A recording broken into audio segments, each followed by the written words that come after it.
मंगलाचरण करेंगे। ओम नमः सिद्धेभ्यः जय श्री ओम नमः सिद्धेभ्यः जय श्री ओम नमः सिद्धेभ्यः। मंगलम भगवान वीरो मंगलम गौतमो गणी मंगलम कुंद कुंदाद्यो जैन धर्मोस्तु मंगलम सर्वमंगल मांगल्यम सर्वकल्याणकारकम प्रधानम सर्वधर्माणां जैनम जयतु शासनम जैनम जयतु शासनम जैनम जयतु शासनम। योगेंद्र देवकृत परमात्म प्रकाश हमारा मूल ग्रंथ के रूप में पठन पाठन चल रहा है और उसमें जो सम्यक दर्शन का जो टॉपिक है उसको विशेष रूप से समझने के लिए हमने मोक्ष मार्ग प्रकाशक का 9वें अध्याय का अध्ययन शुरू किया है, जिसमें हमने तत्वार्थ श्रद्धान शब्द का अर्थ समझा। और तत्वार्थ श्रद्धान क्या है कि तत्व और श्रद्धान यानी तत्व और अर्थ। तत्व और अर्थ का क्या अर्थ है कि तत्व तो मतलब वो पर्टिकुलर चीज जिसके बारे में हम जानकारी लेना चाहते हैं, और अर्थ का मतलब है कि उसका जो स्वरूप क्या है, उसकी पर्याय। अभी देखो ये प्रणब सागर जी का 9:30 बजे से 9:30 शुरू होता है, 9 बजे से 9:10 से 9:15 शुरू होता है जिनवाणी चैनल पे, पारस चैनल। तो उसमें यही कि बिल्कुल हूबहू यही टॉपिक जो अपन पढ़ा रहे हैं ना, वही वो भी पढ़ा शाम को। तो आप कभी सुनेंगे तो यही विपरीत अभिनिवेश क्या होता है, ये जो तत्व और अर्थ दो शब्द है उनका अर्थ क्या है, वो भी उसका एनिमेशन के थ्रू टेबल बना करके वो बता रहे हैं। स्वाध्याय के बाद तो आप लोग चाहें तो और कंफर्म करने के लिए, मतलब कंफर्म मतलब अपनी और विशेष जो है उसमें पुष्टि रखने के लिए उसको आप वह देख सकते हैं। तो ऑलमोस्ट बिल्कुल अपना जैसा चल रहा है वैसे ही वो बताते हैं। और अपन ने इसमें एक चीज पढ़ी थी कि तत्व और अर्थ दो शब्द अलग अलग हो गए, मतलब तत्व और उसका जो अर्थ है, और उसके अलावा इनके बारे में मात्र जानना नहीं, जैसे और दूसरे गेय पदार्थों को अपन जान के छोड़ देते हैं कि ये चिड़िया है, ये कौवा है, ये मोर है, ये शेर है, हमारा उनको सिर्फ जानने भर का प्रयोजन होता है। उसमें कोई कहे कि इनका श्रद्धान करो और इनमें ये रखो, तो वो उसकी आवश्यकता नहीं होती, ना हम उस भाव से करते हैं। लेकिन यहाँ हमको मोक्ष जाने का अभिप्राय है और मोक्ष मार्ग में आने वाली सभी वस्तुओं का पक्का हमको स्वरूप का ज्ञान हो और वैसा ही उसका श्रद्धान हो। तो ऐसा इसलिए हमने पढ़ा था, सो जैसा तत्वार्थ श्रद्धान का अभिप्राय है वैसा ना हो, अन्यथा अभिप्राय हो उसका नाम विपरीत अभिनिवेश है। जैसे अपन बच्चे को थोड़ा थोड़ा से उसको मैनर सिखाते हैं, तो किस लिए सिखाते हैं, हमारा प्रयोजन क्या है कि बड़ा होकर अच्छा आदमी बने, इसका अपना भी कल्याण हो। उसमें खाली इतना मात्र नहीं होता कि बड़े होकर के हमको सुख देगा, वो छोटा मोटा हिडन होता है, लेकिन मुख्य रूप से उसको अच्छे संस्कार देना मुख्य पर्पस होता है। तो उसी तरह से उन्होंने बोला कि ये जो तत्वों का मैं श्रद्धान कर रहा हूँ, इसके पीछे मेरा अभिप्राय अर्थात मेरा क्या कारण जुड़ा हुआ है, किस लिए मैं करना चाहता हूँ। उन्होंने बोला जैसा तत्वार्थ श्रद्धान का अभिप्राय है वैसा ना हो, अन्यथा अभिप्राय, पेज नंबर 318 पे शिविजन साहब, अन्यथा अभिप्राय हो उसका नाम विपरीत अभिनिवेश है।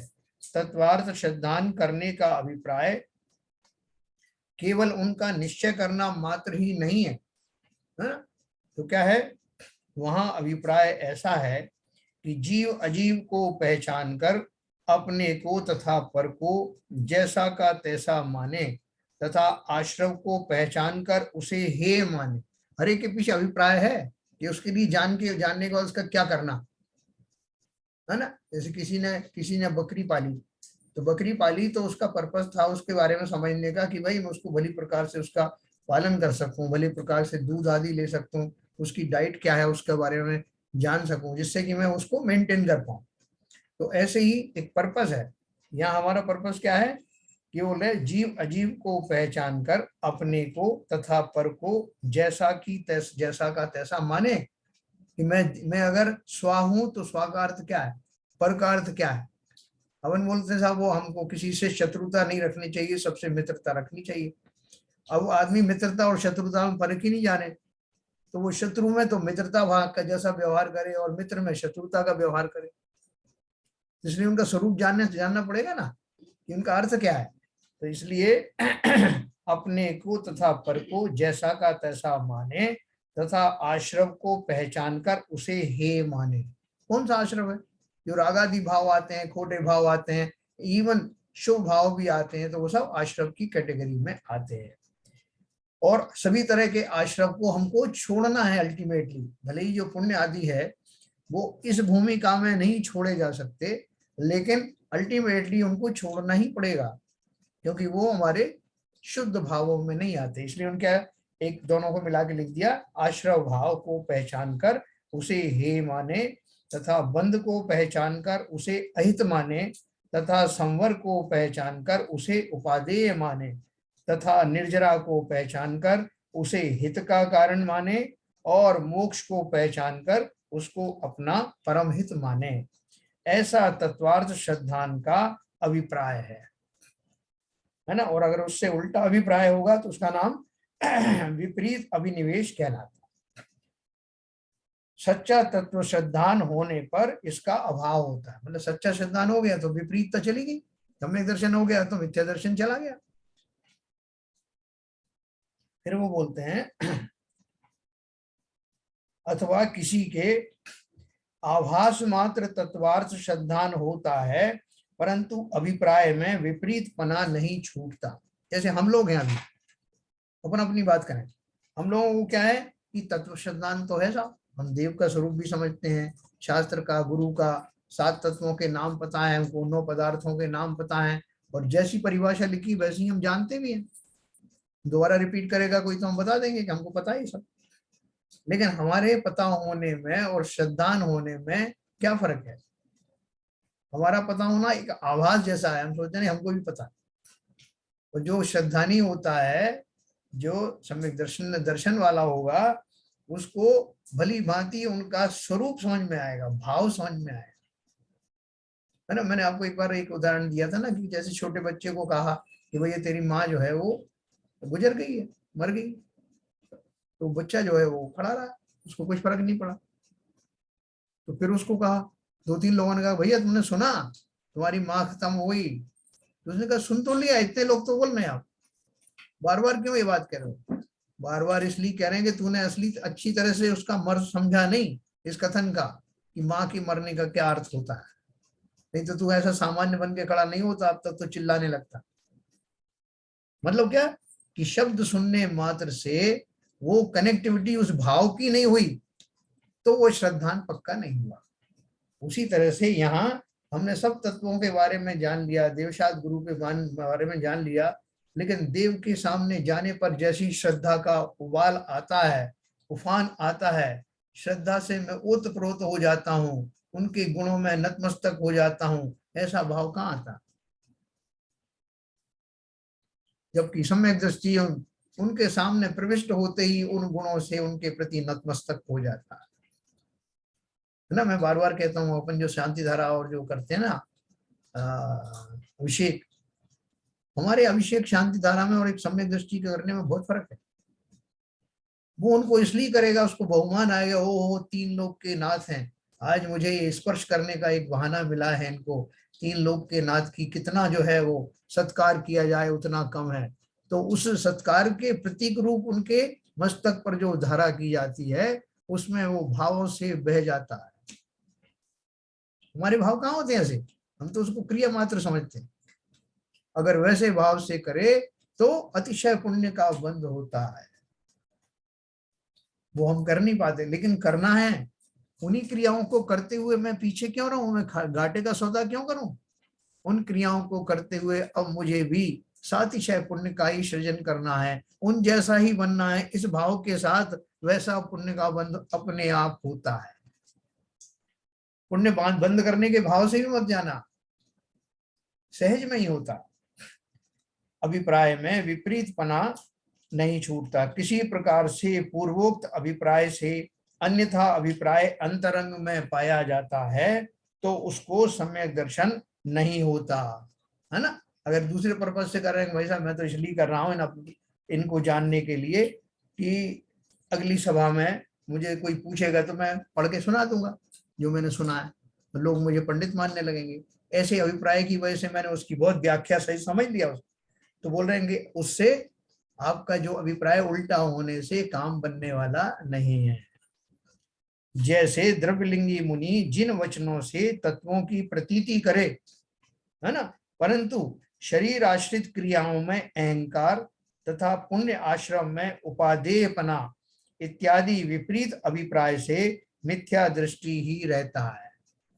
हम कितनी बार बने द्रव्यलिंगी मुनि, हम भी कई बार बने। इसका क्या प्रमाण है कि हम मुनि तो बने? तो शास्त्रों में लिखा है कि हमने अनंत बार जो है मुनियों का पद धारण किया, लेकिन हम भावलिंगी संत बन करके हमने वो क्रिया नहीं करी। इसका प्रमाण ये कि हम पंचम काल में उत्पन्न हुए हैं और अभी तक सुधरे नहीं। तो हमने मुनि बन के क्या किया? वहां पे हमने ये किया कि शरीर आश्रित क्रियाओं में मैं मुनि हूँ, मैं ये करता हूँ, मुझे ये करना चाहिए, मैं 5 महाव्रत का पालन करता हूँ, मैं 28 मुनिगुणों का पालन करता हूँ, मैं इतने लोगों को उपदेश देता हूँ, मैं जहां जाता हूँ मेरी जय जयकार होती है। इस तरह से शरीर की क्रियाओं में अहंकार पना लाने की वजह से और वास्तव तत्वों का भाव भाषण न होने के कारण मैं संसार में ही भटकता रहा। तत्व मिले, तत्वों को सुनाने वाले आचार्य और जिनेन्द्र देव मिले, लेकिन उसका सही भाव मैं पकड़ नहीं पाया।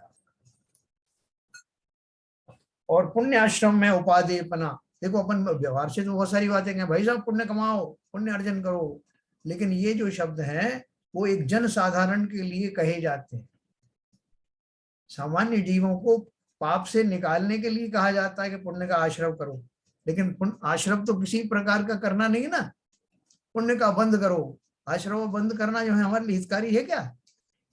इस सामान्य जनों को इसलिए कहा जाता है कि वो कम से कम पाप से निकल आए, लेकिन अब हम सामान्य नहीं रहे।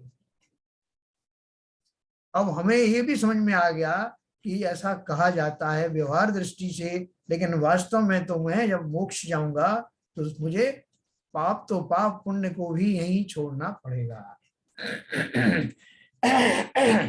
तो इसलिए उन्होंने कहा कि पुण्याश्रम में उपादेयपना इत्यादि विपरीत अभिप्राय से जीव मिथ्या दृष्टि बना रहता है। इसलिए जो तत्वार श्रद्धान विपरीत अभिनिवेश रहित है वही सम्यक दर्शन है। मैं किसके लिए कर रहा हूं ये सब? मैं अपने लिए कर रहा हूं। शास्त्रों का श्रवण कर रहा हूं, शास्त्र जो है पठन पाठन चर्चा कर रहा हूं, तो किसी और के लिए नहीं, मैं स्वहित के लिए ही कर रहा हूं। और जीवों का साथ में अगर हित होता है तो मुझे कोई ऑब्जेक्शन थोड़ा। इस प्रकार विपरीत अभिनिवेश रहित जीवादि तत्वार्थों का यथार्थपना सो सम्यक दर्शन का लक्षण है और सम्यक दर्शन लक्ष्य है। तो ये जो सूत्र अपन पढ़ते हैं, कौन सा सूत्र है? पहला दूसरा सूत्र है ना तत्वार्थ सूत्र का, तत्वार्थ श्रद्धानम सम्यक दर्शन। अब इसका अर्थ आप अच्छी तरह समझ जाएंगे ना। अभी अपन समझते थे कि वो तत्व श्रद्धान और तत्वार्थ श्रद्धान एक ही बात होगी, लेकिन जब उसका मर्म समझ में आया तो ये शब्द क्यों यूज किए हैं इसका हमको भली भांति मतलब समझ में आएगा। पूरे भावों के सहित हमको उससे जुड़ना है, साथ तत्व खाली रटने के लिए नहीं।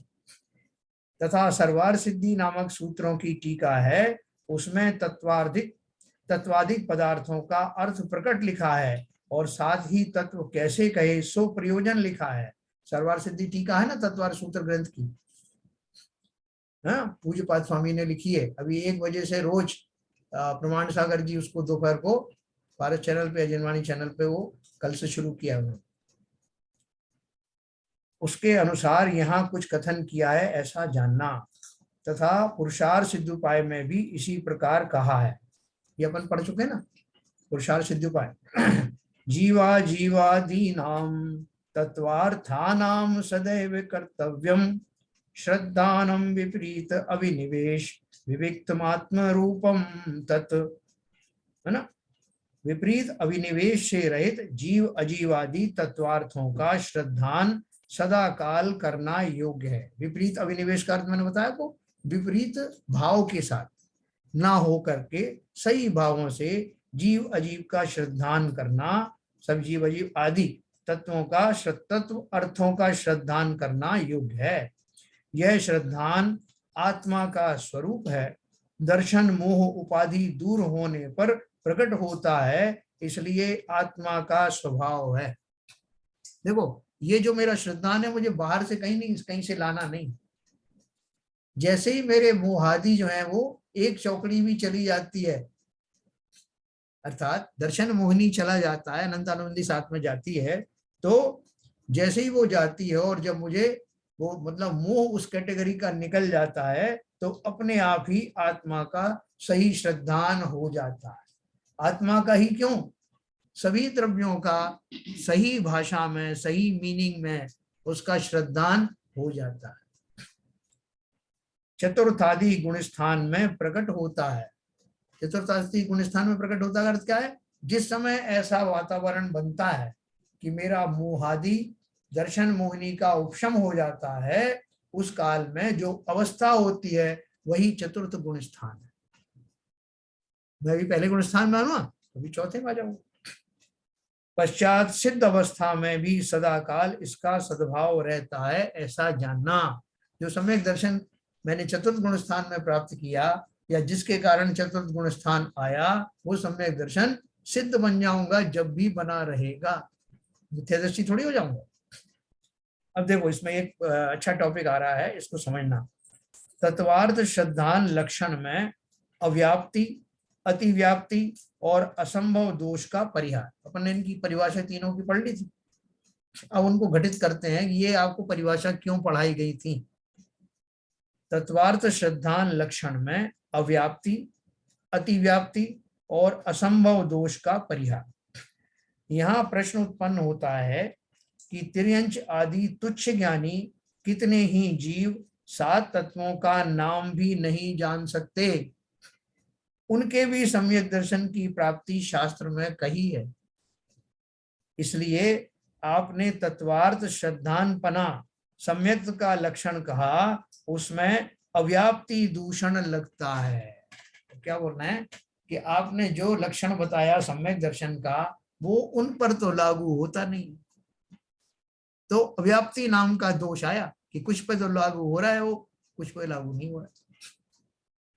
तो शिष्य ने क्या शंका जताई कि आपके जो परिभाषा है सम्यक दर्शन का, कि उसमें 7 तत्वों का श्रद्धान हो, तत्वार श्रद्धान हो, तभी आपको सम्यक दर्शन होता है। तो बोलते ये जो तिर्यंच जाति के जीव हैं, उनको तो नाम भी नहीं पता बेचारों को, उनसे पूछ पूछ के दिखाओ जीव किसे कहते हैं, जीव किसको कहते हैं, और आपने उनको सम्यक दर्शन मान लिया। तो मान लिया तो फिर आपकी परिभाषाएं उन पर लागू क्यों नहीं हुई? उसका उन्होंने उत्तर दिया। समाधान, जीव अजीवादिक के नामादिक जानो या ना जानो या अन्यथा जानो, उनका स्वरूप यथार्थ पहचान कर श्रद्धान करने पर सम्यक होता ही होता है। नाम नहीं पता तो क्या हुआ? जैसे उसने क्या बोला था अंजन चोर ने, आड़म साड़म कछु न जानम सेठ वचन उच्चारणम, मतलब मैं कुछ नहीं जानता, नमोकार मंत्र के नमो अरंताणम सिद्धार्थ, मैं तो इतना जानता हूं कि वो सेठ ने जो कहा मैं भी वैसे ही भावों से युक्त हूं, उसी निशंक पने के साथ में मैं ये रस्सियां काट रहा हूं, और मेरा वही भाव है जो इस नमोकार मंत्र के पढ़ने वालों के भाव है। ऐसा होते ही वो चमत्कार हुआ। इसका अर्थ क्या है कि शब्द भले ही ना पता हो, क्रियाएं भले ही कुछ भी हो रही हो, लेकिन श्रद्धान अगर वैसा के वैसा है तो सम्यक दर्शन क्यों नहीं होगा, है ना। वो सिंह की पर्याय में कैसे हो गया उसको? किसी ने पूछा कि पहले सिंह जी पहले आप सुनाओ 7 तत्व कौन से, तब हम आपको सम्यक दर्शन प्रदान करेंगे। मान लो कौन किसको प्रदान कर रहा है? किसी को नहीं। जीव अपने भावों में सहज ही उस भाव को भर करके, उस श्रद्धा को भर करके जिस समय अपने आप को उस स्थिति में स्थापित करता है, तो सम्यक दर्शन की स्थिति बन जाती है। तिर्यंच आदि तुच्छ ज्ञानी कितने ही जीव 7 तत्वों का नाम भी नहीं जानते। तो उन्होंने बोला जीव अजीवादिक के नामादिक जानो या ना जानो या अन्यथा जानो, उनका स्वरूप यथार्थ पहचान कर श्रद्धान करने पर सम्यक तो होता है। वहां कोई सामान्य रूप से स्वरूप को पहचान कर श्रद्धान करता है, कोई विशेष रूप से स्वरूप को पहचान कर श्रद्धान करता है। इसलिए जो तुच्छ ज्ञानी तिर्यंचादिक सम्यक दृष्टि हैं, वे जीवादिक का नाम भी नहीं जानते, तथापि उनका सामान्य रूप से स्वरूप पहचान कर श्रद्धान करते हैं, इसलिए उनके सम्यक की प्राप्ति होती है?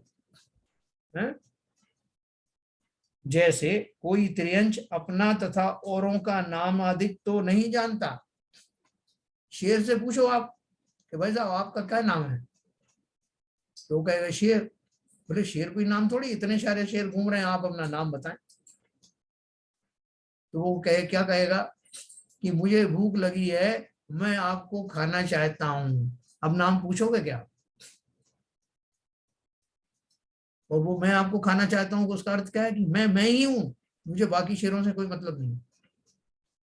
तो उस तरह से शेरों को भी या पशु पक्षियों को भी इस बात का तो आभास होता है कि ये मैं हूं, मुझे पानी पीना है, मुझे भोजन करना है।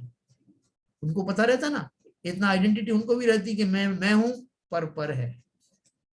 कोई त्रियंच अपना तथा औरों का नामादिक तो नहीं जानता, परंतु आप ही में अपनत्व मानता है, औरों को पर मानता है। उसी प्रकार तुच्छ ज्ञानी जीव अजीब का नाम नहीं जानता, परंतु जो ज्ञानादि स्वरूप आत्मा है उसमें तो अपनत्व मानता है, और जो शरीर आदि हैं उनको पर मानता है। ऐसा श्रद्धान उसके भी होता है।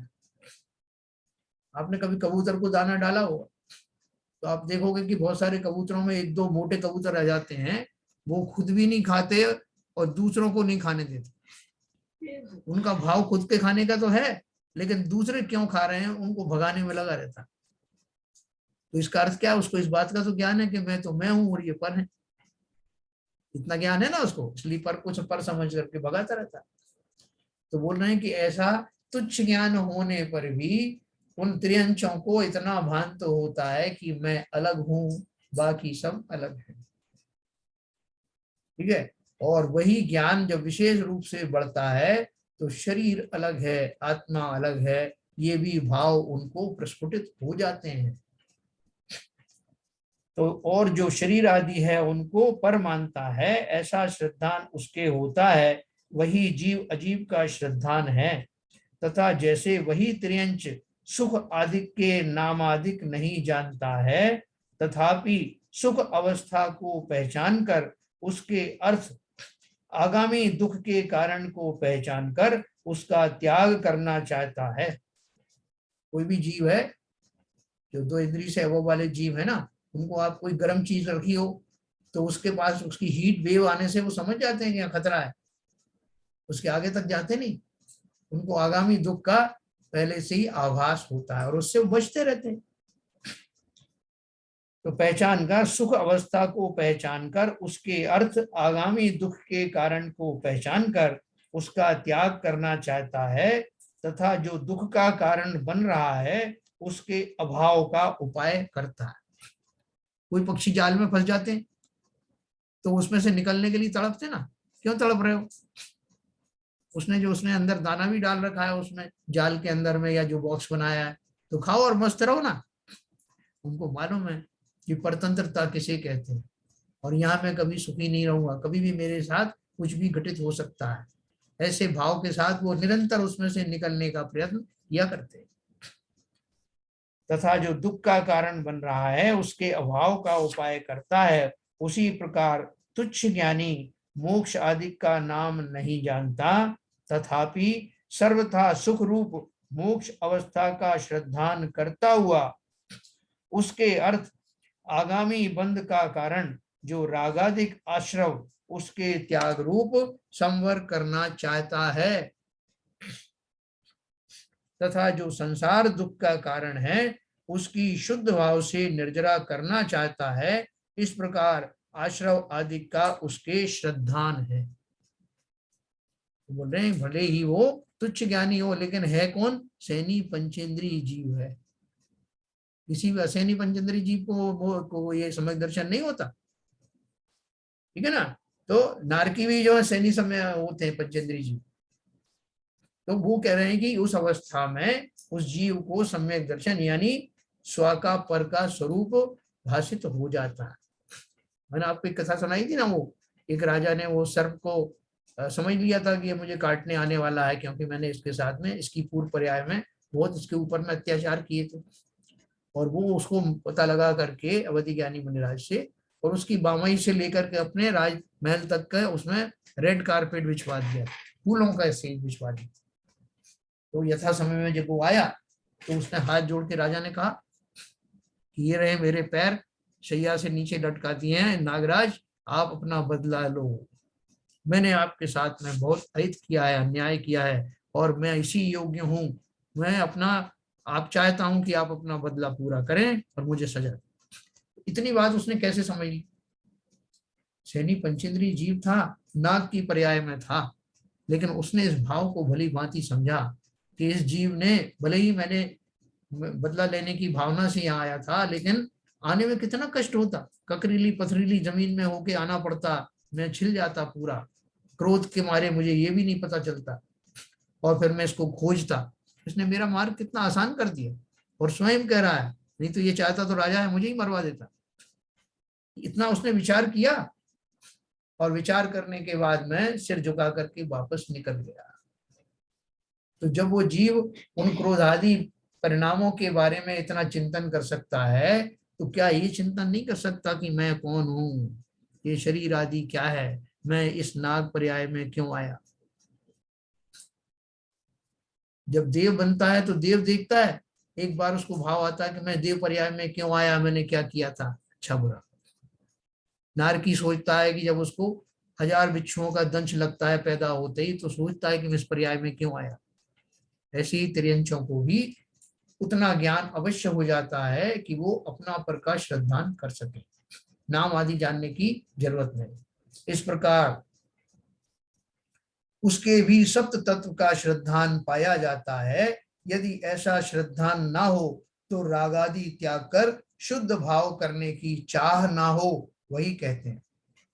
कितने न्योले का जीव, बंदर का जीव, कितने जीव जो आहार को देख करके उन्होंने अनुमोदना की और स्वर्ग में देव हुए, अपन ने पढ़ा 24 तीर्थंकर पुराण।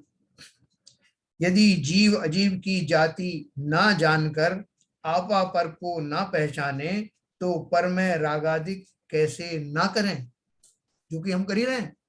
हमको पहचान नहीं ना कि शरीर अलग में अलग, तो राग कर रहे हैं।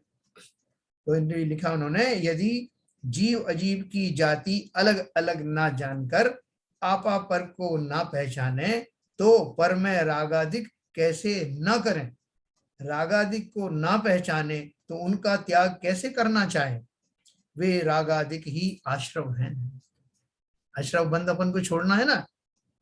रागादिक का फल बुरा ना जाने तो किस लिए रागादिक छोड़ना चाहे, उन रागादिक का फल वही बंद है, तथा रागादि रहित परिणाम को पहचानता है तो उस रूप होना चाहता है। देखो अपने को जो राग और कषाय आ जाती है ना किन्हीं किन्हीं कारणों से, तो मन उद्विग्न हो जाता है। फला आदमी ने मुझसे ऐसा कह दिया, ढिमके ने ऐसा कह दिया, मैंने उसको खूब सुनाया, मैंने भी ये खूब कहा। तो ये भावों के बाद में जो आपके अंदर में हलचल मचती है, वो भाव आपको सहज नहीं रहने देते, रेस्टलेस कर देते हैं, आप असहज हो जाते हैं। और जैसे ही उन भावों से आपको मुक्ति मिलती है, बड़ी शांति का अनुभव होता है। तो आप इस बात को एक्सपेरिमेंट करके हम लोग सब देखें, जितना जितना राग भाव, द्वेष भाव, कषाय आदि हमारे अंदर में पड़े रहेंगे, उतना उतना मैं अंदर ही अंदर जलता रहूंगा, उस शांति के परिणाम आएंगे नहीं। तो ऐसा जानने मात्र से क्या मैं ये कंक्लूजन नहीं कर सकता मुझे तो जड़ से ही इन रागादि भावों को निकाल देने का उपाय समझना है, कैसे करूं। रागादिक का फल बुरा ना जाने तो किस लिए रागादिक छोड़ना चाहे, उन रागादिक का फल वही बंद है। बंद और क्या है, रागादि किए थे तो जो जो कर्म बने वही तो बंद के रूप में आए। तथा रागादि रहित परिणाम को पहचानता है तो उस रूप होना चाहता है, उस रागादि रहित परिणाम ही का नाम संवर है। देखो आपको किसी से कोई झगड़ा वगड़ा हो जाए, और बहुत होता रहता है, अचानक से वो व्यक्ति आपसे अलग हो जाए, तो थोड़े दिन बाद आपको उसका अभाव खलने लगेगा। यार जैसा भी था, धीरे धीरे करके आप नॉर्मलाइज होंगे, या वो जैसा भी था ठीक था यार, मैंने भी उसको बहुत बुरा सुनाया, उन्होंने सुनाया तो ठीक है, लेकिन अब वो अच्छा नहीं लगता उनके बिना, ऐसा भाव आता है। तो वो क्यों आता है?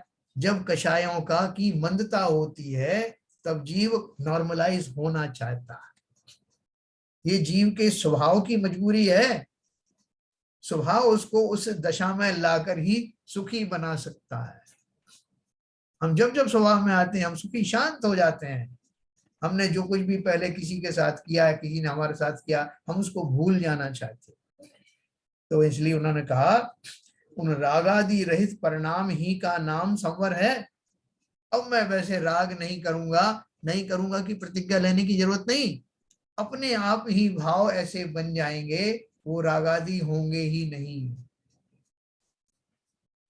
अब मैं ऐसे राग नहीं करूंगा, ऐसा जबरदस्ती का सौदा नहीं है।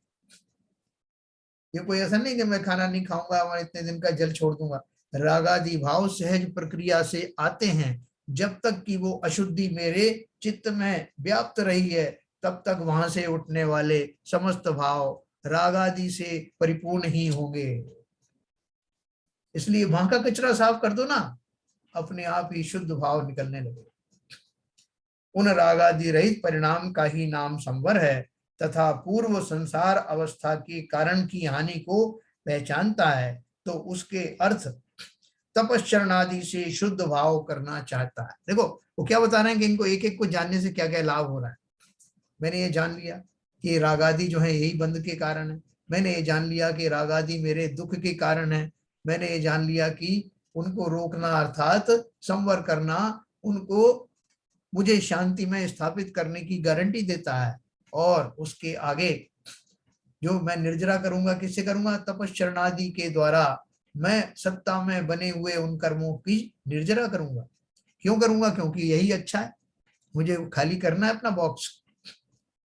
पूर्व संसार अवस्था के कारण की हानि को पहचानता ही, संसार में रुलाने वाली चीजें थी, तो उसके अर्थ तपश्चरणादि से शुद्ध भाव करना चाहता है। मैंने आपको बताया ना कि राग आदि निकालने के लिए प्रतिज्ञा करने की जरूरत नहीं कि भाई साहब मैं अपने 25% राग जो है निकाल दूंगा और 25% कषाय निकाल दूंगा और किसी और को दे दूंगा। कहाँ दे दूंगा? ये सोचने मात्र से निकलने वाली चीज नहीं। इसके लिए आपको चाहिए कि आपके भाव ही वैसे हो जाएं, और ऐसे भाव होने के लिए जो नियम संयम आदि ग्रहण किए जाते हैं वो भी भेद विज्ञान पूर्वक किए जाते हैं, तभी वो फलित होते हैं। अरे किसका शरीर, कैसा शरीर, इन शरीरों में बसते हुए मैंने अनंत काल गुजार दिया, इनसे रागादि करते हुए, इनसे जुड़े हुए लोगों के प्रति राग और द्वेष करते हुए अनंत काल निकल गया। मैं तो शुद्ध हूं, बाकी सब आत्माएं भी शुद्ध हैं, मेरा किसी से कोई लेना देना नहीं, संसार की एक तृण मात्र भी मेरा नहीं है, फिर किसके लिए लोगों से लड़ाई झगड़ा करूं? ऐसे जो भाव बनते हैं वही भाव जाकर के संयम नियम का बैकग्राउंड बनते हैं, और उसके द्वारा आचरण की शुद्धि होते ही शुद्ध शुद्ध भाव आने लगते हैं। तथा पूर्व उस संसार अवस्था का अभाव होना वही मोक्ष है ना। पहले निर्जरा हो गई, तथा संसार अवस्था के अभाव को ना पहचाने तो संवर निर्जरा रूप किस लिए प्रवर्ते? उस संसार अवस्था का अभाव वही मोक्ष है। इसलिए 7 तत्वों का श्रद्धान होने पर ही रागादिक छोड़कर शुद्ध भाव होने की इच्छा उत्पन्न होती है ना। ये कंक्लूड किया उन्होंने स्टेप बाय स्टेप। शुद्ध भाव मेरे कब होने लगेंगे? जब मैं निरंतर जानूंगा कि रागादि खोटे हैं, मुझे दुख को देने वाले हैं, इनको रोकना है तो संवर में चला जाता हूँ, नियम संयम आदि में चला जाता हूँ, निर्जरा के द्वारा अपना जो काला मन है उसको उज्जवल कर लेता हूँ, निर्जरत हो जाता हूँ, और शुद्ध भाव होते रहे ऐसी इच्छा प्रकट होती है। इसकी ये सीक्वेंस है, ये क्रम है। यदि इनमें एक भी तत्व का श्रद्धा ना हो तो ऐसी चाह उत्पन्न नहीं होती। वो क्या कहना चाहते हैं कि आपको जो कहा ना तत्वार श्रद्धानम सम्यक दर्शनम, उसका अर्थ समझिए। 7 तत्व आपको बताए हैं, तो उनके बारे में चिंतन करने से जीव को क्रम से सम्यक्त वाली दशा अपने आप प्रकट होती है। मैंने उन तत्वों को न केवल जाना, उनका स्वरूप भी जाना कि संवर निर्जरा क्या होती है, आश्रव बंध क्या होते हैं, और फिर निर्जरा और मोक्ष क्या होता है। न केवल उनको जाना, उनको उपादेय भी माना कि कैसे वो मेरे जीवन में इष्टकारी हैं, ऐसा भरपूर विश्वास में अपने अंदर ले आया।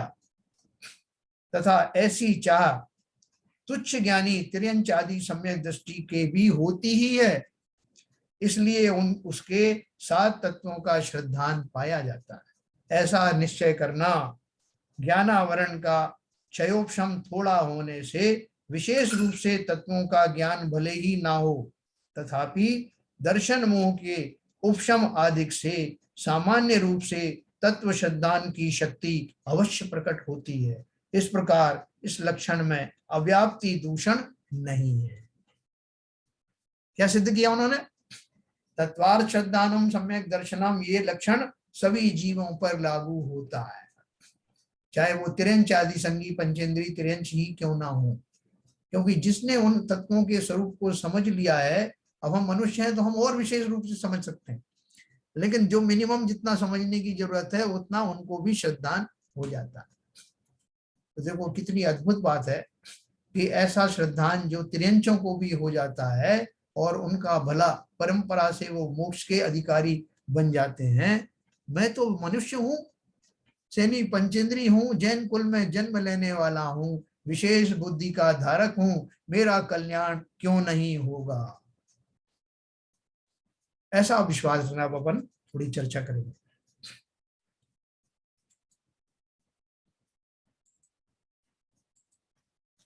बोलिए शिव जैन साहब। इसमें काफी डिटेल में आपने इसका विवरण किया अव्याप्ति का। अव्याप्ति के बारे में पहले आपने बता दिया जी, त्रियंच का आपने कंपैरिजन किया कि उसको उसके ऊपर लागू होता है, ज्ञान नहीं होता है, फिर भी उसको स्वरूप तो पहचान में आ जाता है। जबकि जो संगी पंचेंद्रीय मनुष्य है जी, उसको अगर आधा ज्ञान होगा तो उसको स्वरूप पहचान में नहीं आए। नहीं, आधा ज्ञान की बात नहीं, बात अपनी ये चल रही है। आवास के स्वरूप में रहेगा तो उसको आवासी रहेगा तो उसको श्रद्धान नहीं होगा। हाँ, अपन जो है तो मनुष्य को ज्ञान जितनी जरूरत है उससे भी कहीं ज्यादा है, लेकिन उस ज्ञान को वो सम्यक नहीं बनाएगा जब तक, वो तो मिथ्या दृष्टि ही बना रहेगा। ये श्रद्धान में नहीं बनाएगा। हाँ, केवल आवास की स्थिति में रहेगा, हाँ मेरे को तो मालूम है। हाँ, तो उसको क्या कहते हैं मतलब सम्यक दर्शन नहीं होगा। बिल्कुल ठीक है। तो मगर इसमें ये लास्ट में ये कह रहा है कि ये अव्याप्ति का दोष नहीं लगता। इसको थोड़ा तो रिपीट करेंगे। हाँ, अव्याप्ति का मैंने आपको अर्थ बताया था कि परिभाषा ऐसी हो, शुरू में अपन ने बताया कि जो मैं परिभाषा बनाऊं और जिसके लक्ष्य परिभाषा बन रही, जिसके ऊपर उस परिभाषा को लागू करना है, उस जाति के समस्त द्रव्यों पर वो लागू होना चाहिए जी। तो उसमें अव्याप्ति का दोष नहीं आएगा कि कुछ के ऊपर तो लागू हो रही, कुछ पर लागू नहीं हो रही। तो जब ये कहा गया कि समस्त सैनी पंचेंद्रिय जीवों को ऐसा श्रद्धान पूर्वक ही सम्यक दर्शन होता है, तो वो किसी ने प्रश्न किया कि आप बोल रहे हो कि समस्त जीवों को सम्यक दर्शन का ये लक्षण है, तो वो जो तिर्यंच आदि हैं उनको तो इतना ज्ञान होता नहीं कि तत्वों का नाम जाने और उसको ये समझें, तो उनको कैसे सम्यक दर्शन हो जाता है? इसका अर्थ ये परिभाषा उन पे लागू होती नहीं, क्योंकि आप बोल रहे हो कि सम्यक दर्शन उनको होता है, लेकिन वो नाम जानते नहीं है और ये सब जानते नहीं, इसलिए आपका जो तत्वार्थ श्रद्धानम सम्यक दर्शनम वाला जो परिभाषा है वो अव्याप्त है, मतलब उनके ऊपर लागू नहीं हुआ। अव्याप्ति का अर्थ क्या है कि उसकी व्याप्ति उन तक नहीं हो रही है, वो परिभाषा उन पर लागू नहीं हो रही है। तो उसका उत्तर उन्होंने दिया कि आप ये मत समझिए कि जो है वो जो तत्वार्थ श्रद्धानम में नाम जानना जरूरी है, इसी वजह से तो वो कह रहे थे कि नाम वो कैसे जानेंगे तिर्यंच। बोले नाम जानने की बात नहीं है, बात ये कि श्रद्धान जो है उन जीवों को भी बिना नाम जाने हो सकता है। इसलिए ये परिभाषा उन पर भी लागू होती है, इसलिए अव्याप्ति नाम का दोष नहीं आता, सबके हाँ। ऊपर ये लागू होता है। ये बोला मतलब यही हुआ कि श्रद्धान उनको भी हुआ, हाँ, और जो संगी पंचेंद्री को भी जब वास्तव में श्रद्धान हुआ तो दोनों जगह ये परिभाषा लागू हुई। लागू हुई। जैसे मनुष्यों के ऊपर लागू हो रहा है जो नाम आदि को जानते हैं, ऐसा मनुष्यों के अतिरिक्त जो त्रियंश हैं, संगी पंचेंद्री त्रियंश हैं, उनको भी भले ही वो नाम नहीं जानते, लेकिन तत्वों की जो प्रतीति है वो जैसा मनुष्यों को होती है वैसे उनको भी होती है। क्लियर। ये हाँ, और पूछे, किसी को पूछना हो? आज के लेसन से ये क्लियर हो गया कि भाई आपको ये सब परिभाषाएं याद करने की जरूरत नहीं है, लेकिन इसके मर्म को पहचान के चरितार्थ करने की जरूरत है। बिल्कुल सही। मतलब आपको यानी कि 7 तत्व याद है, मेरे को 9 पदार्थ याद है, और मेरे को 6 द्रव्य याद है, और तो उसकी जरूरत नहीं है, लेकिन मर्म को पकड़ के चलो और सिद्धांत पे बिठा सको तो कल्याण हो जाएगा। हमारे पास एडिशनल ज्ञान है, तो हम तो अपने तर्क के द्वारा किताबें पढ़ करके चर्चा करके, ये सब सुविधा हमको है ना मनुष्य पर्याय में। उन बेचारे जीवों को तो, तुच्छ प्राणियों को ना शास्त्र पढ़ने की वो उनको मिलते हैं, ना कोई उनको ऐसे उपदेश बार बार मिलते हैं, ना वो मंदिर जाते हैं। उतनी असुविधाओं के बीच में भी वो ऐसा श्रद्धान कर पाते हैं, तो हम क्यों नहीं कर पाएंगे? मतलब जिसको कम ज्ञान होता है वो अर्थ बहुत ज्यादा लंबा बताएगा, क्योंकि वो उसको सिद्ध करना चाहेगा कि उसको बहुत ज्यादा मालूम है, और जिसको मालूम है वो 2 बात में खत्म कर देगा बात को। बिल्कुल सही कहा आपने, एकदम सही कहा, एकदम सही कहा आपने। वो उसमें मस्त हो जाएगा उतना सुन करके। क्योंकि देखो हमारे पास में शैलेंद्र जी ऑप्शन बहुत सारे हैं कि हम अपने जीवन में तमाम तरह के, हमको से क्लब भी जाना है, हमको खेलने भी जाना है, हमको इसको भी संभालना है, बिजनेस भी करना है, तो हमारे पास बहुत सारे ऑप्शन रहते हैं, उनमें उलझे रहते हैं। अब आप ये भी कह सकते हो कि साहब देखो हमको कितनी असुविधाएं हैं, और वो जो पशु आदि हैं उनको क्या करना है, बस भोजन करना, सो जाना, तो उनको बहुत फैसिलिटी, हम ऐसे भी कह सकते हैं, है ना? वो कहने की बात है ना, तो उन्हें कुछ काम ही नहीं था, हमारे पास तो 50 काम है ना। जबकि ये असुविधाएं तो हमारी बनाई हुई हैं। यदि हमको किसी पार्टी में जाना है तो हमारा अहंकार है कि भाई हमको जो बढ़िया कपड़े बने हैं और बढ़िया जेवर बने हैं उनको जाना है, वहाँ बड़ी बड़ी बातें करनी है, सबको बताना है। तो वो अभिप्राय में है चल रहा है, तो फिर तो कहाँ से रहेगा? फिर तो ये वाला ज्ञान घुसेगा नहीं, मालूम होने पे भी नहीं आएगा। नहीं आएगा। अपन इसको इस तरह से पढ़ रहे हैं जैसे और किताब पढ़ी, साहब ये भी पढ़ लेते हैं। आपको लोग कहते हैं कि आप जैनी हो तो ये किताबें पढ़ा करो, पढ़ लिया और क्या है, आपने 1 घंटे यहाँ बिठा दिया जबरदस्ती सजा के तौर पे, यहाँ बैठ जाते हैं, और तो क्या करना, तो हो जाएगा कभी ना कभी सम्यक दर्शन, पीछे क्यों पड़ गए? जब तक हमारे भावों में वास्तव में ऐसी उन्मुक्तता नहीं आएगी कि मुझे पता ही करना है ये क्या स्वरूप है, मेरी पर्याय निकली जा रही है, ऐसा जिसे भय लगा हुआ है, ये व्यर्थ चली जा रही है। मैथिली शरण गुप्त ने कहा ना, ये जन्म हुआ किस अर्थ अहो, समझो जिससे ये व्यर्थ ना हो। कुछ काम करो, कुछ काम करो, है ना, जग में रहकर कुछ नाम करो। क्या हरभजन साहब? बस इतना ही साहब, त्रियंश वाली बुद्धि हो जाए कि मैं अपने को ऊपर से भिन्न समझूं, बहुत है हमारे लिए। इतनी बहुत है। वो बाकी सब भिन्न है, मैं भिन्न हूँ। हाँ, जब वो समझ सकता है तो अपन बोलते हैं अरे उसका क्या कहना। जैसे एक जगह पे पानी रख दिया और दूसरे प्याले में शराब रख दी, और एक शराबी से पूछा कि वो एक गधे को छोड़ दिया, और एक शराबी से पूछा कि भैया ये बताओ ये शराब रखी है और ये पानी रखी है, तो गधा कौन सी तरफ जाएगा? तो शराबी ने जवाब दिया कि नेचुरली पानी की तरफ जाएगा। बोले क्यों? बोले गधा ही तो ठहरा। वो जानता ही नहीं क्या। तो गधा ठहरा इसलिए उसको शराब प्रिय नहीं लगेगी। हम सब गधे ही तो हैं, हमको जो विषय भोग जो है, जो रोग दिख रहे हैं उनकी तरफ ही हम जाएंगे। हमको इसकी तरफ जो है, जो मर्म है उसकी तरफ त्रियंशों को बोल देंगे साहब ये इनके काम का, ये करे सम्यक दर्शन, हमें कहाँ फुर्सत। तो इसलिए विशेष रूप से इस बात को समझना पर्याय का एक एक दिन निकलता जा रहा है। इस स्वर्णिम पर्याय का एक एक दिन यूं ही चला जा रहा है। सुबह होती है, शाम होती है, जिंदगी यूं ही तमाम होती है। अच्छा, एक और चीज, अब तिरंचों में मोह का भाव कम होता है क्या? ऐसे मोह तो उनमें भी होता है, लेकिन कंपेयर टू मैन से मनुष्य में ये मोह भाव कुछ ज्यादा होता है, इसलिए भी थोड़ी सी दिक्कत आती है। नहीं, देखो ऐसा है अभी सैनी पंचेंद्री जीव की अपन बात करें, वो सब गर्वज हैं, है ना, जिनको ये सम्यक दर्शन होता है, उसकी जो है वो उसमें आता है कि उनके रिक्वायरमेंट में वो गर्वज होते हैं। तो गर्वज होते हैं तो उनके जो बच्चे वगैरह होते हैं, उनसे उनको भी मोह होता है ना। लेकिन ऐसा व्यापक नहीं होता, वो थोड़े दिन बाद भूल भी जाते हैं कि कौन मेरे माता पिता थे, कौन मेरा क्या है।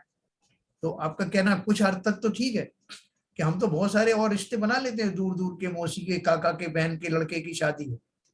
6 पीढ़ियां जानते हैं। एक्चुअली एसके जैन साहब, जो तिरंचों का मोह होता है, आपने सही कहा। जब तक वो बच्चा क्या कहते हैं अपने पैरों पर खड़ा नहीं हो जाता, खाने पीने नहीं लगता, और जब तक आत्मनिर्भर नहीं हो जाता, तक ही तिरंचों का मोह रहता है। उसके बाद तो वो छोड़ देते हैं, भूल जाते हैं कौन किसका बच्चा है। हाँ, चिड़िया खिलाती है ना, उनके दाना मुंह में डालती है छोटे बच्चों को। यस, उसके बाद जो चिड़िया उड़ गई तो मालूम पड़ा उसका घोंसला अलग बना है, उसका घोंसला अलग बना है। तो उनका मोह का लिमिटेशन वहीं तक है। तो जो आरपी जैन साहब कह रहे हैं बहुत सही कह रहे हैं कि इससे तो तिरंच जीव पर्याय अच्छी है, मनुष्य पर्याय है ना। इसका अर्थ ये नहीं कि हम सब तिरंज बनना चाहेंगे, नहीं, बनने नहीं चाहेंगे। कंपैरिजन वाली बात है, वो भाव की बात है सर। मेरा कहने का उद्देश्य भाव से ही था इतना। नहीं, आप बात समझ गया, मैं ऐसी लाइट साइड में बोल रहा हूँ। बिल्कुल सही है। तो देखो ऐसा है कि हमें उनसे सीख लेनी है कि जब उतने लिमिटेड नॉलेज और इतने लिमिटेड ज्ञान के अंदर इतने अभावों में रहकर भी वो सम्यक दर्शन की प्राप्ति कर सकते हैं, तो हम क्या कर रहे हैं? इतनी भरपूर सुविधाओं से भरपूर पर्याय में सुबह शाम मंदिर जाने के बावजूद भी हम टस से मस नहीं बन रहे हैं। हमारा मिथ्यात्व जरा भी ढीला नहीं पड़ रहा। तो हमें एक विचार करना पड़ेगा कि क्या कमी रह जाती है। ये कमी हम जब तक ढूंढेंगे नहीं तो हम इसी में संतुष्ट होकर रह जाएंगे, और जो हमारी अनंत पर्याय निकल गई हैं इसी तरह से, उन्हीं में से एक पर्याय ये भी शामिल हो जाएगी। तो क्या करना चाहिए पदमचंद जी, क्या करें? श्रद्धान करें। मेन बात ये, जब तक श्रद्धान नहीं होगा कुछ भी नहीं होगा। तो श्रद्धान तो तब करें जब उनको लगे कि ये फायदेमंद सौदा है। तो फायदेमंद तो है ही नहीं साहब। क्या नीरजा जी, सम्यक दर्शन कर लें अभी कि बाद में देखेंगे? अभी मिल जाए तो अभी कर लें, मिलना चाहिए। बस श्रद्धान जम जाए तो अभी कर लें। देर लगाने की चीज ही नहीं है। नहीं, मिल जाए तो मतलब कौन देगा हमको? किसी से मांगने जाना पड़ेगा? नहीं, अपनी श्रद्धान आना चाहिए बस, है ना। जब तक हमें ऐसा जो है भाव ना हो कि मुझे तुरंत ये काम करना है, मैं इतने दिन तक इससे वंचित कैसे रहा, बस यही भाव जल्दी से आ जाए। हाँ, ऐसी भावना, बराबर, ऐसी भावना है। तो वो अंजन चोर वाला हिसाब होता है, हो गया तो हो गया, ठीक है, काट दिया। सही बात। बस काल लब्धि आ जाए, उसी का इंतजार है कि आ जाए जल्दी से और श्रद्धान हो जाए। काल लब्धि का इंतजार नहीं करना है, अपन जब करेंगे, अपन जब करेंगे तो वही काल लब्धि होगी। जी। हाँ, बॉबी की समझ में आ रहा है लगता है बहुत। बॉबी है उधर? बहुत दिन बाद दिखाई दी। रुमाल रख के गई लगता है। चलिए, जो और कोई हो तो किसी को बताए, जो अपने अपने विचार रखिए। बाबूजी बताए, कैसा लग रहा है आपको सम्यक दर्शन? जैसे बस अब हुआ ही समझो, ऐसा लग रहा है क्या? मेरा कहना यह है कि जब तक आदमी सुविधा भोगी होगा तब तक तो वो ये बात सोच ले, उसे सम्यक दर्शन कोसों दूर है जी। और त्रिंचों के बारे में जो बताया अभी, त्रिंचों में वो जो हम जो जीव हैं, हम जो मनुष्य गति के जीव हैं, वो सुविधा भोगी अधिक है वनस्पति त्रिंचों के। जी। त्रिंचों को जब कोई सुविधा नहीं है वो नहीं मिलती है तो वो वहां पर सेटिस्फेक्शन होता है। केवल उनको केवल यही है कि उनका शरीर, वो उनका केवल एक ही रह जाता है कि वो आत्मा और शरीर को केवल वहां तक ही उनका मोह बना रहता है और उसको एक ही कलेश से दूर होना है। हमको तो संसार में कितनी कलेश हैं, ये बेटा है, ये पत्नी है, ये मेरी गाड़ी है, ये मेरी मकान है, ये मेरा दोस्त है। अरे भैया, तो तिरंचों में तो इसीलिए तिरंचों को ज्यादा भेद ज्ञान में ज्यादा परेशानी नहीं होती उनको, हमको ज्यादा होती है। ये सब हमारे बाबूजी हैं? ओढ़े हुए नहीं है, याद रखेंगे। एक मिनट सरिता जी, जरा आरपी जान साहब कुछ कह रहे हैं। हाँ बोलिए। जहाँ तक मेरा ख्याल है ये सब ओढ़े हुए हैं अपने आप को। मैं जबरदस्ती मैं कहता हूँ चलो भैया और ओढ़ लूं, एक और चद्दर ओढ़ लूं। हाँ, तो ये समझ आ जाए कि ओढ़े हुए हैं तो ही तो यही तो हम चाहते हैं। अगर यही समझ में आ जाए कि हम ये ओढ़े हुए हैं, जबरदस्ती का हमने इसमें अटैचमेंट बना रखा है, ये हमारे हमसे दूर है, हमसे शरीर भी हमारा अपना नहीं है, यही तो हमारी तो यही तो भूल है। इसी भूल को समाप्त हो जाए तो फिर तो काम ही हो गया। क्या सरिता जी क्या पूछ रही थी? एक तो ये शरीर का भी लगता है कि आज हमारे नहीं कर पा रहे, तो ऐसे आपका नेट से नहीं चल रहा, आवाज कट रही है। देखो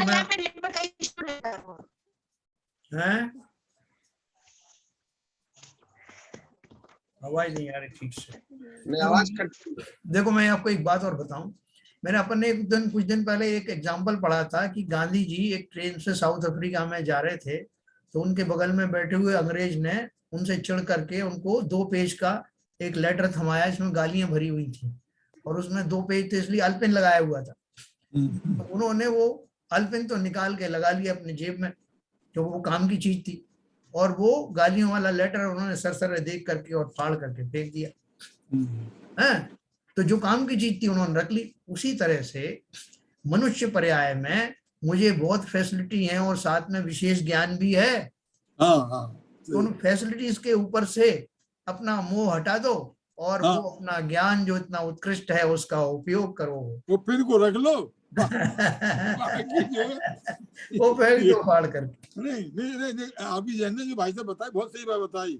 हाँ कि मैं जबरदस्ती ओढ़े हुआ हूँ, ओढ़े हुए सही है। बहुत बढ़िया बात बताई आरपी जैन ने। और यही तो मनुष्य पर्याय में सबसे बड़ी भूल तो यही है। सही बात है।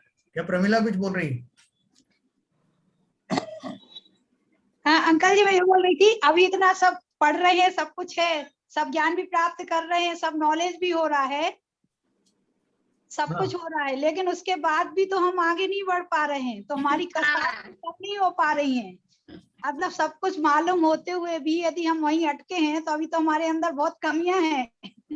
क्यों अटके हैं? इसका मतलब हमें वो सब चीजें जो हमने वही सहाय कम नहीं कर पा रहे। मोह सब कुछ जान रहे, इतना सब पढ़ लिया, स्टॉप जैसे एक चीज पढ़ रहे हैं, तब भी अभी हम यहाँ अटके हुए हैं।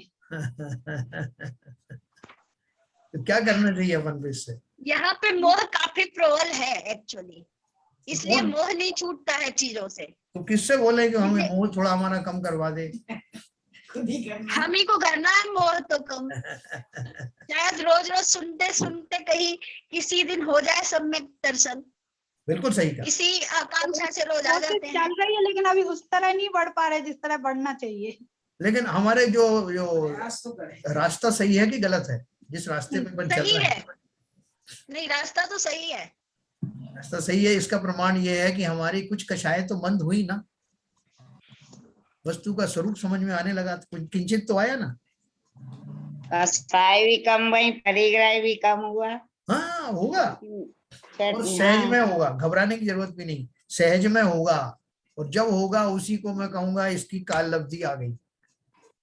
कभी न कभी तो दाल मिलेगी छिलका अलग होते हुए। तो देखो सब लोग जो है इस बात को सहज में प्राप्त करेंगे 100%। घबराने की जरूरत भी नहीं है, बस खाली रुचि पूर्वक मन लगा करके इन विषयों को बहुत अच्छे से समझना, क्योंकि ज्ञान हमें जितना मिला है उन तिर्यंचों से कई गुना ज्यादा मिला है। जितने मात्र से उनको सम्यक दर्शन हो जाता तो मुझे क्यों नहीं होगा। बहुत बढ़िया। एक तो बीमारी को क्या करे, उससे तो बन ही नहीं रहे कुछ संजय करते। प्रकाश जी, संजय प्रकाश। हाँ सर, हाँ सर। क्या समझ में आ रही ये बात जो अपन ने पढ़ी अभी? नहीं सर, समझ में आ रही है। वही कि उसको छोटे छोटे रूप में तो अपना सकते हैं। हाँ, जितना अपन कर सकते हैं, मतलब चीज ऐसा तो है ही, तो थोड़ा बहुत तो अपन कर ही सकते हैं। देखो परिवार में जैसे रह रहे हैं आपको उससे कोई छुड़ा नहीं रहा। अब परिवार में वैसे ही रहिए, निश्चिंत होकर रहिए, अपनी भूमिका का निर्वाह करते रहिए, लेकिन चिंतन में तो फर्क ला सकते हैं ना। ये जीव मुझे मेरे संग में आए जरूर हैं, सामान्य रूप से हम एक जगह इकट्ठे हुए हैं, अलग अलग भूमिकाओं में अवश्य हैं, लेकिन ये सब है मुझसे अलग। ये शरीर ही मैं नहीं हूं, तो ये सब मेरे कैसे हो सकते। ये भाव निरंतर बनाए रखने से जो अंदर में उनके प्रति बहुत तीव्र मोह के भाव हैं, वो मोह के बंधन ढीले पड़ने लगते हैं। आपकी बाहरी प्रक्रिया में कोई अंतर नहीं आएगा। नहीं आप डर के बैठ जाओगे, नहीं साहब उससे तो ये होगा, ये कहेंगे आपको हमसे प्रेम नहीं है, क्या है। सब जगत के दो लोगों से मैत्री हो, लेकिन मोह ना हो वे प्रेम जगत में सबसे, और क्या है, मोह दूर ही रहा करे। एक और सेइंग आई थी सर 90s में जब राजीव गांधी प्राइम मिनिस्टर, हम होंगे कामयाब। हाँ बिल्कुल। देखो आरपी जन साहब जैसे वो मुनियों की वो लेने जाते हैं, उनको छोड़ने और लेने जाते हैं, झंडा लहराते हैं, हम हो गए कामयाब, उसी मुद्रा में बोल रहे हैं हम वास्तव में कामयाब होंगे। ये संकल्प मात्र ही हमारा काम कर देगा। दूरदृष्टि पक्का इरादा। गुरु महाराज जी का एक क्वेश्चन शायद दब गया, वो शायद बीमार हैं, वो उनको तकलीफ है, तो वो चाह रही है कि बीमारी का क्या करें, वो पूछ रही है। तो थोड़ा हमको बताइए थोड़ा। गुरुमाला जी क्या प्रश्न है? यही कि अब ये बीमारी के पीछे ज्यादा कर नहीं पा रहा, बैठ नहीं पाती, दवाइयाँ खाना पड़ता, थोड़ापन क्रियाएं भी करेंगे साथ में जब तो कुछ होएगा। देखो वो जो तिर्यंचों की अपन बात कर रहे थे, वो वैसे बैठ करके थोड़ी सुनते हैं कि शास्त्र सभा में जागना है, वहां बैठना है निरंतर। कभी नहीं, मैं तो कितनी बार यहाँ लेट के ये कर पाती हूँ। हाँ तो कोई बात नहीं है ना, यही तो मैं आपसे कह रहा हूँ कि कोई शारीरिक अवस्थाओं के कारण हमारे भावों में फर्क नहीं आने वाला। लोग तो जो है मृत्यु शैया पे पड़े हुए जो वो करते हैं समाधि मरण, उस समय कौन से उनके शरीर अंग काम कर रहे हैं, लेकिन चिंतन को कोई रोक नहीं। जाप वगैरह भी मेरे को लेट के देने पड़ रही। कोई बात नहीं है, चिंतन करिए। लेट कर भी आप जाप भी नहीं दे पा रही तो मैं कौन हूँ, मेरा स्वरूप क्या है, मैं कहाँ से आया हूँ, कहाँ जाने वाला हूँ, कौन से भाव मुझे दुखी करते हैं, कौन मेरा है कौन नहीं है, ये चिंतन कर सकते हैं ना अपन। ये तो आप तो ये तो घर में बैठी है कम से कम इत्मीनान में बैठ करके मुनियों ने वो चिंतन किए हैं। हाँ। आप तो घर बैठी हो, पलंग पे हो, कुछ नहीं है, ऐसी असुविधा में तो चिंतन तो अभी जगह पे होता है, उसमें कहीं नहीं है कि आप जो है खड़े होके करो, बैठ के करो, खाना खा के मत करो। बिल्कुल सही है। बाह्य क्रियाएं जो है अपने शरीर की जैसी योग्यता हो, उस योग्यता को ध्यान में रखते हुए हम चिंतन तो कर ही सकते हैं। चिंतन को कौन रोक सकता है? मेरा ये कहना है कि शरीर असक्त हुआ है, मन नहीं। हाँ, और शरीर का वैसा होना उसकी योग्यता है, मेरी नहीं। शरीर असक्त हुआ, मन नहीं, तो मन में तो आप भेद विज्ञान करते रहो, बिस्तर पर पड़े रहो तो भी करते रहो, सोचते रहो कहाँ गलत है, क्या सही है, कैसे कहाँ गलतियां हुई, कैसे अपने को कसाएं कम करनी है। कुछ मन कहीं अपने को देखो, कहीं हमारी कहीं लगी तो नहीं हुई, कोई हमको चिंताएं तो नहीं है, वो है तो उनको छोड़ें। देखो ऐसा आप जो है रेगुलर आ रही है, ये मेरी तरफ से बहुत बड़ी चीज है। तो करती हूँ, कभी कभी थोड़ी झपकी भी लग जाती है क्योंकि दवाई खाती हूँ, फिर थोड़ी देर बाद फिर अपने सुनने लगती हूँ। कर तो रही हूँ। नहीं बिल्कुल हो जाएगा। परिग्रह भी काफी कम कर दिया और कसायों में भी फर्क पड़ा। पहले मुझे बहुत गुस्सा आती थी, अब नहीं आती।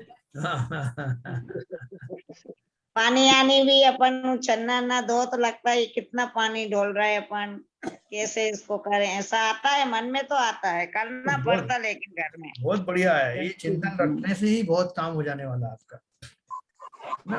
और शरीर जो है अलग है, अपन जो भेद विज्ञान पढ़ते रहते हैं ना, तो शरीर की तो बहुत सारी दशाएं होती हैं, वो बीमार भी होता है, लेकिन आत्मा तो बीमार होती नहीं ना, ऐसा चिंतन कर सकते हैं अपन